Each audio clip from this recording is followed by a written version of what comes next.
Hello, good morning, sixth graders. Welcome to our technology class. This is week 12. So I'm just quickly, I have the typing screen up. So just a reminder, we are having our weekly typing assignments. So you do need to log in with your PCA typing account, right? So there's a school typing website that we use. And so you need to make sure that you're logging in with that account.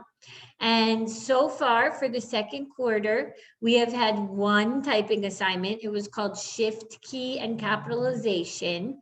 So about 40% of you did that one. So what happened to the 60% of the other? Where's the rest of you guys? So please get that done. Okay, these lessons are not meant to be very long, but they're meant to help you build your typing speed, right? And we use typing in every career that you'll ever have. So you need to make sure that you know how to type, okay? So this week, the lesson is intermediate punctuation. So please do that one too, okay? So you have two lessons at this point for the second quarter that I've assigned to you guys for the typing, okay? So please make sure that you get those done. What I do is I go in. If it says yes, you completed it, you get 100 for it. If it says no, you didn't, you get a 0 for it. It's pretty straightforward with the typing. So it's easy to get 100 if you just do the typing. Okay, let's move on because today we're pretty ambitious. We're going to be covering two topics inside of our second step lesson. And then I have a Google Doc that you'll be typing in as far as their questions from the lesson. So you might need to jot down a few notes. So if I mention something that's important that we're learning that I know you're going to need for the homework, I'll just kind of mention, okay, jot this down. So hopefully you guys have your binder, your notebook, and you take some notes. So these are great skills. These are life skills that we are pretty much you'll be using for the rest of your life. And these lessons are great. They go really well with technology because, well, let's just face it, we use technology every single day. And we can't forget how to be people, right? We can't forget that we need to know how to communicate, problem solve. We need to learn how to calm down when we're feeling strong emotions. We need to learn how to use empathy and think about how other people feel, right? These are all just important people skills.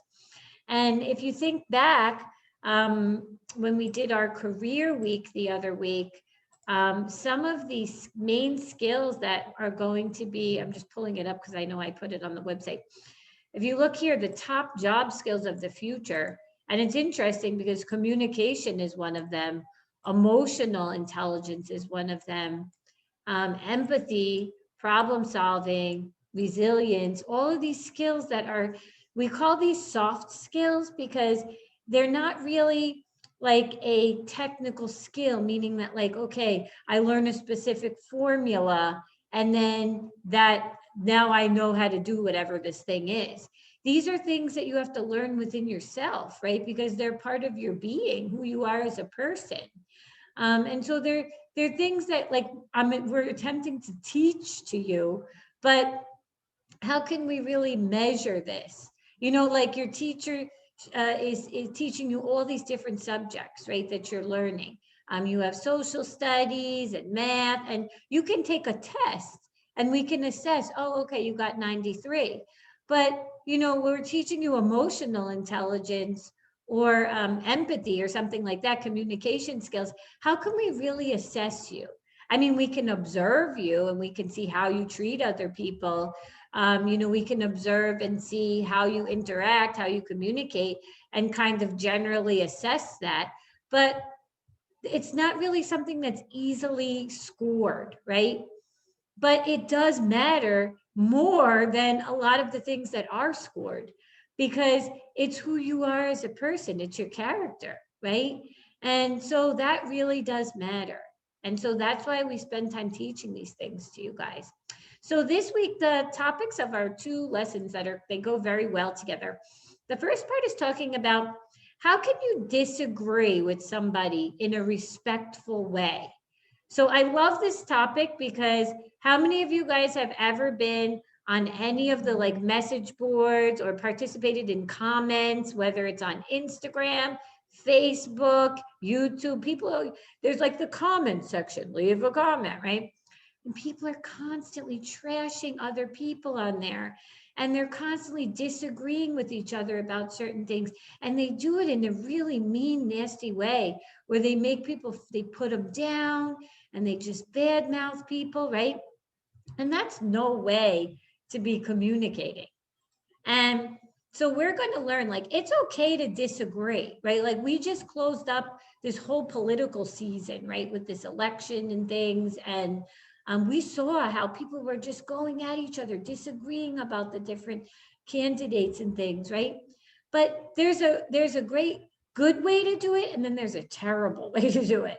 And we're humans and we're all different. We have different opinions, right, on pretty much every topic out there, right? Like we could sit here and have a conversation about which brand of phone is the best. And somebody could sit there and say, well, it's iPhone, Apple, of course. Or then another person's like, no, the Android phones.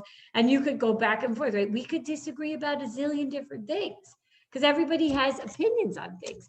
But you have to learn how to disagree respectfully, meaning that you don't just go over to someone and say, well, oh my gosh, I can't even believe that you have that opinion. How could you even think that? And then you just completely make them feel terrible about having their point of view or their perspective, their opinion, right? We want to be accepting of people and accepting of our differences and being able to have a conversation with somebody, even if they don't believe the same things we believe. They don't agree with what, our opinion is. And just be okay with it and just try to understand, well, gosh, why do they think the way they think? Right? I mean, if you could get a hold of these skills, it will carry you very far in your life, especially in the workplace.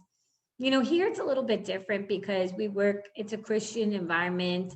So, the teachers, everybody is Christian. It's a very nice, loving environment. But let me tell you, I've been working since I was 14. I started in ninth grade and I've had so many jobs and it is not like that. It is not like this place. This is a very nice place to be in, whether you're a student or a teacher. Because there's a lot of work environments where people are constantly talking about each other in a way that isn't very nice. If somebody doesn't side with them or agree with their opinion, then they're really nasty about it. So we don't want to be those people. We want to be the people that when you guys someday get your first job, people will say, wow, what a pleasure it is to work with that person. They're so professional and they're so polite, right? And it's just an enjoyable experience to work with them. And that's really kind of the goal, I think, to represent Jesus, right? Gosh, we just stop and think we're representing love and the light. And that should be representing, being able to appreciate that someone's different from us and trying to understand other people, right? So, gosh, I feel like I've been talking too much. Okay, so here's this little comic. So it says the picnic committee runs into a problem. The fish says, perfect place. And then look at the little kitty cat. This is a terrible place because they're in the water. They're in the ocean. Just a silly little comic. They couldn't agree. So I'm going to put on, there's a little video here, and it's a brother and a sister, and they're disagreeing about their chores. So how many of you guys have been there? So we'll look at the first part, and I want you to think, are they being respectful or disrespectful as you're watching? Okay, so I'll put it on.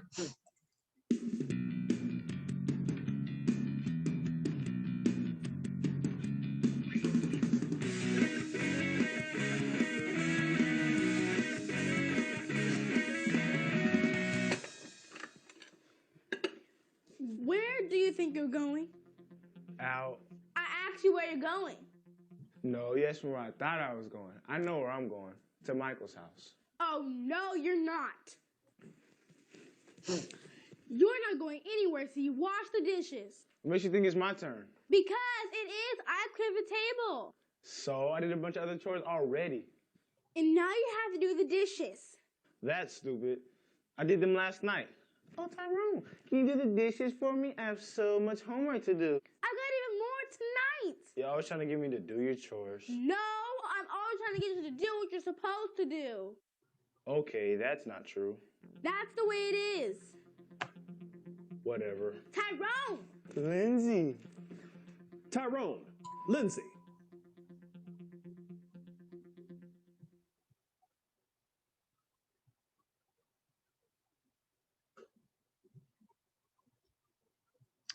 Okay, so we take a look at these two kids, right? And so this, you might be able to relate to this. Maybe you have a sibling at home or somebody that you live with, cousin, I don't know, friend. And so they're disagreeing, right? In this case, they're disagreeing about the chores, right, that they are doing. And they're fighting and they're yelling at each other. And it definitely does not sound like they are being respectful, right? So this would be an example of how not to disagree, right? So it's okay to disagree that, okay, well, who's going to do this chore? But it's not okay to be yelling at people and, you know, just being angry at each other, because that's not going to get us anywhere. You know, it might feel good in the moment. You know, we just have that strong emotion and you just want to let it out. But a lot of times we could just end up regretting that, right? When we have an outburst and then you can't take back your words, right? You can't take back your actions. You know, you can apologize, but there's always going to be kind of like that memory of how you acted. And so it's really good to just stop and think before you have an outburst at someone. Because I know that probably 98, 99% of the times we end up regretting it. And we're like, gosh, why did I do that? You know, why? Especially with our family, we live with them, right? You guys are growing up, you live with your families, and you have to go home with them again. And so you want to try to keep it peaceful, right? Until maybe you move out. Maybe when you graduate high school, you move out. I don't know. And then you get your own place. But in the meantime, you have to keep it peaceful. So you have to really stop and think, you know, how am I acting right now? And it's okay to share your opinion and disagree. But again, you really need to stop and think, is it being respectful or disrespectful? So let's listen to the second part. And then after that, we're going to come back and look a little bit more into some skills that you need to do this.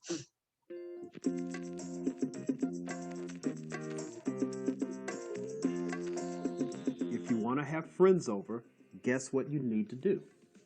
Clean this up. Not just this, but you've got other chores too, right? Here. All right, let's see what you can get done in an hour, and then we'll talk about having your friends over.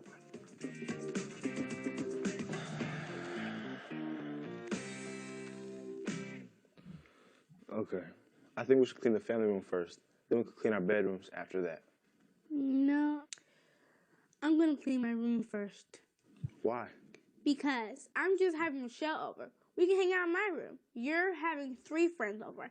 That's why you need to clean up the family room. Okay, I see what you're saying, but here's what I think. Dad expects us to clean the family room, right? Even if we're not using it, because it's one of our chores. Yeah, that's true. But I have to take out the trash and do a lot of other things. Me too, but the family room is the biggest thing. If we do it first, then all the other things should be easy. I think it's easier for us to do the other things first and get it out of the way. Okay, let's figure out all the chores we have to do, and then we can decide which ones we can get done in the next hour. Okay, but let's hurry.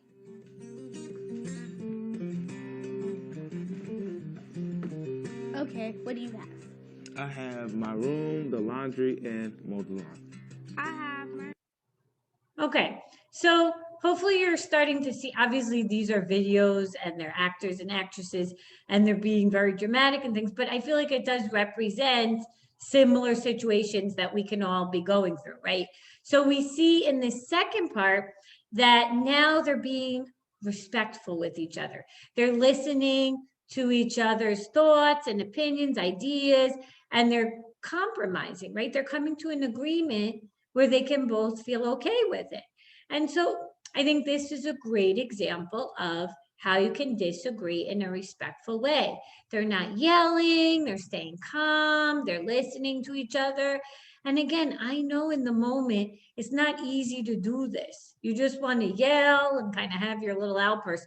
But you have to really, that's why it is kind of, it's a skill that you have to learn, right? Where you have to just stop and remind yourself, wait a minute, I'm kind of feeling like I want to have an outburst right now. And then you just stop yourself and you say, okay, take a breath. Let me just think about this, and like, I feel like when we kind of calm ourselves down, it's easier for us to think clearly, right? Instead of just letting our emotions take over. And gosh, as adults, we do this too. So it's like, we're all learning how to better manage our emotions and to better just communicate with people. And really, especially, I know I keep saying this about the family, but it's because they're the closest people to us. They can annoy us sometimes, right? You live in the same house as a bunch of people. We can get on each other's nerves, and that's normal. But we have to learn how to still be respectful with each other, right? So like, everybody knows their limits, and we have to be able to stop ourselves. If you know you're kind of getting to that limit where you're about to blow, maybe walk away and then go back, and then you can talk it over in a respectful, calm way. Okay, so hopefully it's making sense to you guys. Okay, so I'm just going to tell you, so this is part of what you have to do for the homework. You have to list these skills. So the respectful disagreement skills that you can practice: keeping calm, right? So you might need to take some deep breaths or walk away, calm yourself down. Use active listening. So that means instead of just when somebody's talking, you're just talking over them and you're not even listening to what they're saying. You're just saying your part. Well, no, we need to do this. We need to do this. You need to close your mouth and listen, right? Consider the other person's perspective. So actually consider it. Don't just like after they say it, like you didn't even listen and you go right back to your thing, right? Explain your perspective clearly. So don't just say, well, we should do it this way because that's what I think. Well, why? They don't understand why you want to do it your way. And then act non-judgmentally. So that means that, again, you're not attacking and judging somebody for having an opinion that's different from yours. Okay? So hopefully some good skills for you guys to start using. So let me just show you the questions that are related to this part of the lesson, and then we'll move on to the next part. So you're going to share one argument that you had with a friend, and then what happened after the argument. So it'd be good to just hear, bring something, it could be with a friend, a family member, list the respectful disagreement skills that we just talked about. And now we're going to go into the second part of the lesson, and we're learning about communication skills. So this is really important because there's 3 main styles of communication, and we've learned them in previous years, so you might remember them. But there's one way that is like the optimal way that we should all communicate in. So it says understanding is a 2-way street, right? We can't just always think that our way is the right way. Everybody needs to agree with us. We have to try to understand, everybody's had different life experiences. For us to walk around every single day and think in our mind that everybody lives the same life that we live, has been through what we've been through, and that they should just see it through our eyes is really just very ignorant in a way. It just means that maybe you haven't really opened yourself up to the fact that the world is not like that. If you look around right now in your class and everybody around you, I guarantee you everybody has a completely different life story, different family type upbringings, different experiences that have happened to them. And yes, we have things that are similar, but again, we have a lot of things that are different. And we have to just learn to embrace differences and to be able to still work together with people, even if they're on the completely opposite end of the spectrum from us about something, right? That we can still work together. So we're going to take a look. Let me I pulled this up. So these are the 3 main styles. Let's see if you could figure them out. So one of them is aggressive.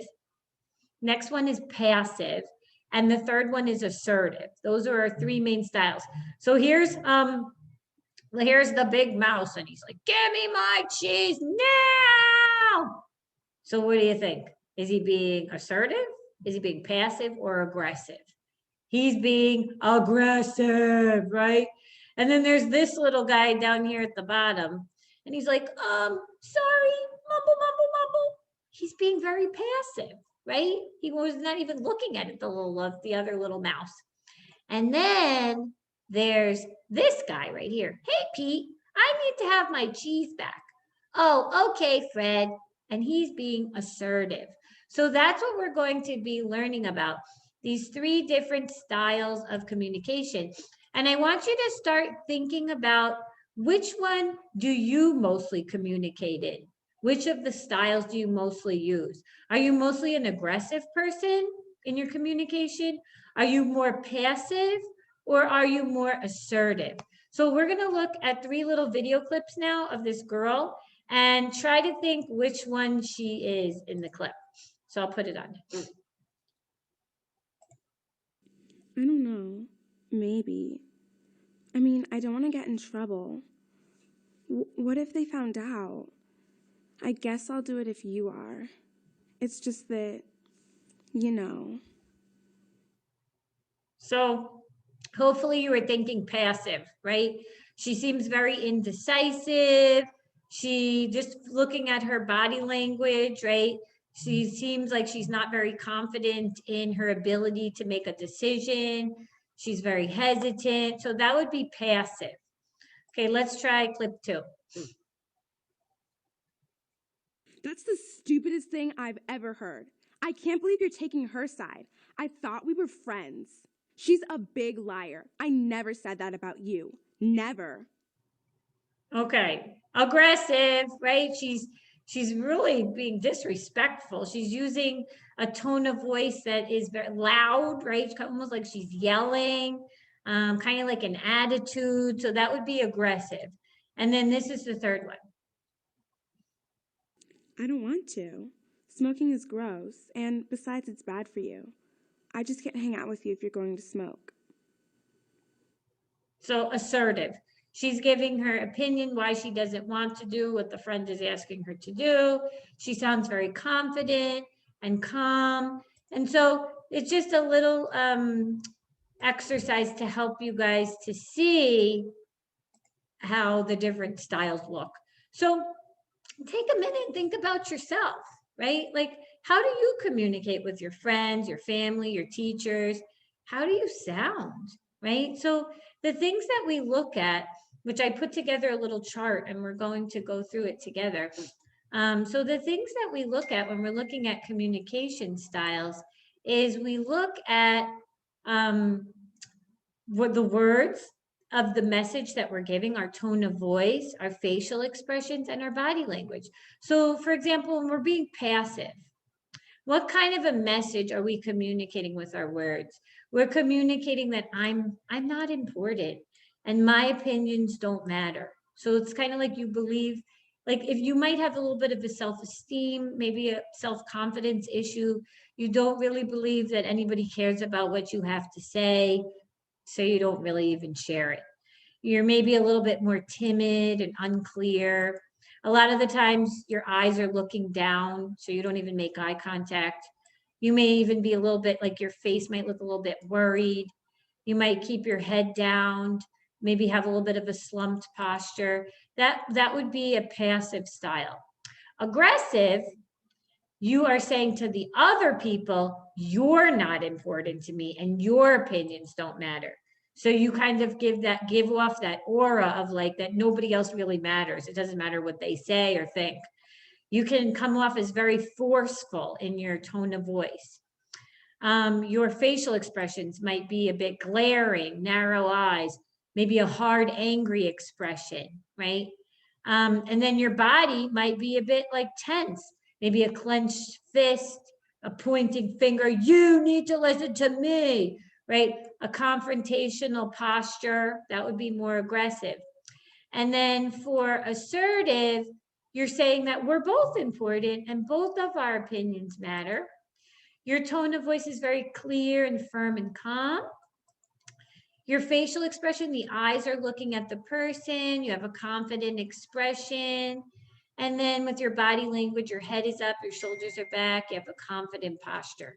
So this is really the optimal way, being assertive, because you're saying that we both matter. I want to hear what you think, and I want you to hear what I think. And you're clear about, kind of what you believe. And you're not afraid to share, and you kind of just have a friendly demeanor about you, when you communicate with other people. And that's really the optimal, the best way to communicate, is to be assertive. So my questions for you guys in this part of the lesson, fill in the chart. So the chart we just went through. So think about what that looks like, what each of the styles look like. And then share a little bit about which style of communication you use most. And then I want you to think about a situation where you could be assertive. And why would it help you to be assertive? So remember, this can be either in person or it can also be online. Because I know a lot of you guys communicate online, maybe through chats, maybe video messaging and things like that. But this still applies. And it's a lot harder with technology for us to hear a tone of voice. You can't really hear a tone of voice when you're typing a message to somebody, right? Maybe you can, maybe they use all caps. Never use all caps when you're typing, because that can really come off as aggressive, because that's almost like you're yelling when you type in all caps locks, right? And it's hard to sometimes see the facial expressions of people in the body language. Maybe if you're on video, you might be able to, but you can't. So it can be really tough. You have to think about communicating online. It can be very tricky. I think if we took a survey, a lot of people have been offended. Maybe fights have even broken out, feelings have been hurt by a text message that was taken in the wrong way, because they couldn't really hear the tone of voice. They couldn't see the facial expression, and they just made an assumption about the person and like kind of what the message was saying. So you do have to be very careful with this whole thing. It makes it trickier, I think, with technology. So your assignment for this week is going to be to open the Google Doc and just fill in these questions and just be thoughtful. It's a good time for self-reflection, where you're thinking about, who am I right now? And then kind of challenging yourself to become, more assertive, right, in your communication, if you aren't already. And if you feel that you are disrespectful in some ways, to become respectful, right? So, just kind of do a little self-assessment and say, where am I right now? And where do I want to be? And then set some goals. These are skills that can be learned. I mean, they can be harder because it's ourself, and sometimes it can be hard to change ourselves, but it's possible. It is possible. And so you can learn these things, and they will help you. They'll help you for the rest of your lives. Okay, guys, I think I've talked enough. So thank you for listening. And I'll be looking forward to getting these assignments back from you guys. And I'll see you next time. Bye, guys.